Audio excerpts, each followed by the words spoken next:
오늘의 말씀은 깊은 죄악의 뿌리 앞에서라는 제목을 가지고 여러분들과 함께 말씀을 나누고자 합니다. 위기를 기회로 만드는 삶, 에스라 강의 13번째 시간입니다. 비록 바사의 속국이기는 했지만 그래도 유대인들은 조상들이 살던 땅으로 가서 성전을 재건하고 다시 하나님께 제사를 드렸습니다. 그러나 그들을 멸망으로 이끌었던 죄악의 뿌리는 제거가 되지 않고 있었습니다. 2차 귀환을 이끌었던 학사 에스라는 70년의 포로 기간을 보내었음에도 불구하고 제거되지 않은 죄악의 뿌리를 탄식하며 회개하고 있습니다. 먼저 첫 번째로 사사시대와 같은 이스라엘의 모습을 볼 수 있습니다. 1절에서 4절 말씀 우리 한 목소리로 함께 합독하겠습니다. 시작. 이 일 후에 방백들이 내게 나와 이르되 이스라엘 백성과 제사장들과 레위 사람들이 이 땅 백성들에게서 떠나지 아니하고 가나안 사람들과 헷 사람들과 브리스 사람들과 여부스 사람들과 암몬 사람들과 모압 사람들과 애굽 사람들과 아모리 사람들의 가증한 일을 행하여 그들의 딸을 맞이하여 아내와 며느리로 삼아 거룩한 자손이 그 지방 사람들과 서로 섞이게 하는데 방백들과 고관들이 이 죄에 더욱 으뜸이 되었다 하는지라. 내가 이 일을 듣고 속옷과 겉옷을 찢고 머리털과 수염을 뜯으며 기가 막혀 앉으니 이에 이스라엘의 하나님의 말씀으로 말미암아 떠는 자가 사로잡혔던 이 사람들의 죄 때문에 다 내게로 모여오더라. 내가 저녁 제사 드릴 때까지 기가 막혀 앉았더니. 아멘. 에스라는 약속의 땅에서 뿌리를 내리고 발전해가는 이스라엘을 기대했겠지만 예루살렘의 영적 상태는 과거 사사시대와 다를 바가 없었습니다. 에스라에게 방백들이 나와서 이스라엘 백성이 이방인들의 죄에서 떠나지 않았고 지도자들이 오히려 앞장서서 이방인들과 통혼했다고 보고하는 내용을 보면은 에스라가 도착하기 전부터 이미 이를 큰 문제로 인식하고 있었다는 것을 알 수가 있습니다.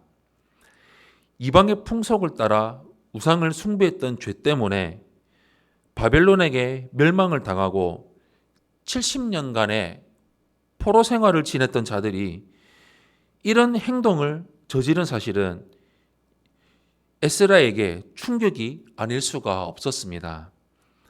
조상들의 땅으로 돌아와서 성전을 다시 지었다고 해서 하나님의 백성을 회복되는 것이 아니었습니다. 중요한 것은 민족의 정신과 영혼이 완전히 하나님의 말씀으로 온전하게 변화되는 것이었습니다. 두 번째로 은혜를 저버린 백성의 모습을 볼 수 있습니다. 5절에서 9절 말씀 우리 한 목소리로 함께 합독하겠습니다. 시작. 저녁 제사를 드릴 때에 내가 근심 중에 일어나서 속옷과 겉옷을 찢은 채 무릎을 꿇고 나의 하나님 여호와를 향하여 손을 들고 말하기를 나의 하나님이여 내가 부끄럽고 낯이 뜨거워서 감히 나의 하나님을 향하여 얼굴을 들지 못하오니 이는 우리 죄악이 많아 정수리에 넘치고 우리 허물이 커서 하늘에 미침이니이다. 우리 조상들의 때로부터 오늘까지 우리의 죄가 심함에 우리의 죄악으로 말미암아 우리와 우리 왕들과 우리 제사장들을 여러 나라 왕들의 손에 넘기사 칼에 죽으며 사로잡히며 노략을 당하며 얼굴을 부끄럽게 하심이 오늘날과 같으니이다. 이제 우리 하나님 여호와께서 우리에게 잠시 동안 은혜를 베푸사 얼마를 남겨두어 피하게 하신 우리를 그 거룩한 초소에 박힌 못과 같게 하시고 우리 하나님이 우리 눈을 밝히사 우리가 종노릇하는 중에서 조금 소생하게 하셨나이다. 우리가 비록 노예가 되었사오나 우리 하나님이 우리를 그 종살이하는 중에 버려두지 아니하시고 바사 왕들 앞에서 우리가 불쌍히 여김을 입고 소생하여 우리 하나님의 성전을 세우게 하시며 그 무너진 것을 수리하게 하시며 유다와 예루살렘에서 우리에게 울타리를 주셨나이다. 아멘.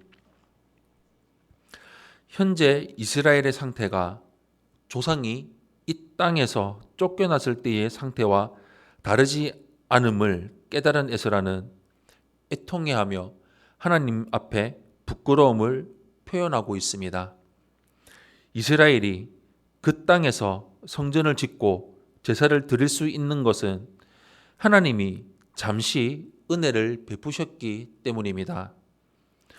에스라는 이스라엘이 거룩한 초소에 박힌 못과 같다라고 표현을 하는데 이는 하나님의 진노로 인해서 벌써 버려져야 마땅하지만 뽑아버리자니 힘들어서 내버려두는 못과 같은 상황이라는 것입니다. 에스라는 이스라엘이 하나님 앞에 전혀 내세울 것이 없다고 고백합니다. 우리가 영적 문제를 앞에 두었을 때 그것을 해결하는 가장 첫 번째 단계는 에스라처럼 문제를 정확하게 하나님 앞에 내놓고 하나님의 은혜를 고백하는 것입니다. 마지막 세 번째로 하나님 앞에 설 수 없다는 것을 볼 수가 있습니다. 10절에서 15절 말씀 우리 한 목소리로 함께 합독하겠습니다. 시작. 우리 하나님이여 이렇게 하신 후에도 우리가 주의 계명을 저버렸사오니 이제 무슨 말씀을 하오리이까? 전에 주께서 주의 종 선지자들에게 명령하여 이르시되 너희가 가서 얻으려 하는 땅은 더러운 땅이니 이는 이방 백성들이 더럽고 가증한 일을 행하여 이 끝에서 저 끝까지 그 더러움으로 채웠음이라. 그런즉 너희 여자들을 그들의 아들들에게 주지 말고 그들의 딸들을 너희 아들들을 위하여 데려오지 말며 그들을 위하여 평화와 행복을 영원히 구하지 말라. 그리하면 너희가 왕성하여 그 땅의 아름다운 것을 먹으며 그 땅을 자손에게 물려주어 영원한 유산으로 물려주게 되리라 하셨나이다. 우리의 악한 행실과 큰 죄로 말미암아 이 모든 일을 당하였사오나 우리 하나님이 우리의 죄악보다 형벌을 가볍게 하시고 이만큼 백성을 남겨주셨사오니 우리가 어찌 다시 주의 계명을 기억하고 이 가증한 백성들과 통혼하오리까? 그리하면 주께서 어찌 우리를 멸하시고 남아 피할 자가 없도록 진노하시지 아니하시리까? 이스라엘의 하나님 여호와여 주는 의로우시니 우리가 남아 피한 것이 오늘날과 같사옵거늘 도리어 주께 범죄하였사오니 이로 말미암아 주 앞에 한 사람도 감히 서지 못하겠나이다 하니라. 아멘.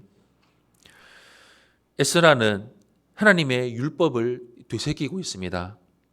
이스라엘의 사명은 온 땅을 오염시키는 이방의 죄악을 심판하고 거기에서 벗어나서 거룩한 백성으로서 그 땅에 존재하는 것이었습니다. 그 사명을 감당하기 위해서는 무엇보다 이방 민족들과 통혼하지 않고 그들의 죄를 따르지 말아야 하는데 이들의 조상들은 그 죄를 범했기 때문에 그 땅을 빼앗기고 바벨론에게 멸망을 당해서 쫓겨났던 것입니다. 그러나 지금 다시 조상들이 범했던 죄를 또다시 범죄하고 있으니 하나님이 자신들을 멸하신다고 한들 할 말이 없는 상황이 되어버린 것입니다.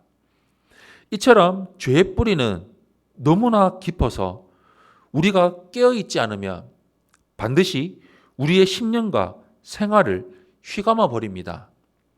이런 상황에 빠지지 않기 위해서는 죄를 단호하게 차단해야 하며 지속적으로 심령을 정결하게 하기 위해 노력해야 합니다.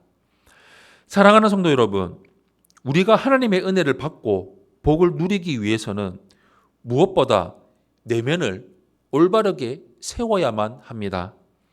문제는 우리가 교회에서 직분을 얻거나 교회 건물을 세우거나 교회 조직을 정비하는 등 외적 요소를 통해서 문제를 해결했다 하는 것처럼 착각을 하는 데 있습니다. 말씀과 기도로 충만해지지 않고 주님이 원하시는 대로 살아가지 않으면 하나님 앞에서는 더러운 자들에 불과합니다. 우리는 내면의 신앙부터 올바로 잡아야 합니다. 우리 평생 말씀에 순종하며 말씀에 맞으면 맞고 말씀에 틀리면 틀렸다는 것을 인정하며 나의 연약함, 나의 잘못된 것들을 고치며 자라나는 삶을 평생토록 이루며 나아가는 우리 성도님들이 되시기를 예수님 이름으로 축원합니다. 아멘.